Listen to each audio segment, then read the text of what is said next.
विधान परिषदेचं कामकाज सुरू होताना फक्त 3 सदस्य उपस्थित। एकनाथ खडसे, शंभूराज देसाई आणि मंत्री जयकुमार रावल उपस्थित। कामकाज सुरू होण्याआधी शंभूराज देसाई धावत पळत आले। एकनाथ खडसेंकडून सभागृहात नाराजी व्यक्त करण्यात आली।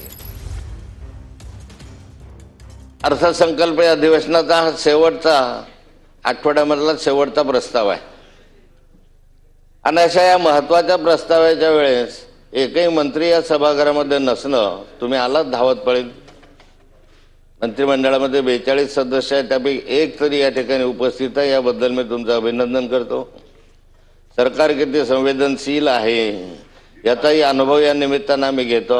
आठवड्या प्रस्तावामध्ये सारेच विषय असतात, त्यामुळे सर्वसाधारण काही मंत्री तरी उपस्थित राहावे अशी अपेक्षा आहे। पण मला माहित आहे तुम्हाला खूप काम आहे, रात्रीचं खूप जागरण होतंय आणि जागरामुळे सकाळी उठायला तुम्हाला वेळ होतोय। हा ब्रीफिंग घ्यायचं असतं तर आम्हाला नका, आमचे नसतात का काम, का तुमचंच ब्रीफिंग असतं का? माहिती मिळवणं विभागातनं त्याच्यामुळे वेळ होतो, दुसरं काही नाही। आणि मी वेळेत आलो होतो, थोडं लिफ्ट यायला वेळ झाला म्हणून 1-2 सेकंद उशीर झाला फक्त। सर्व मंत्र्यांचं ब्रीफिंग नसतं, मी मंत्री राहिलेलो आहे का?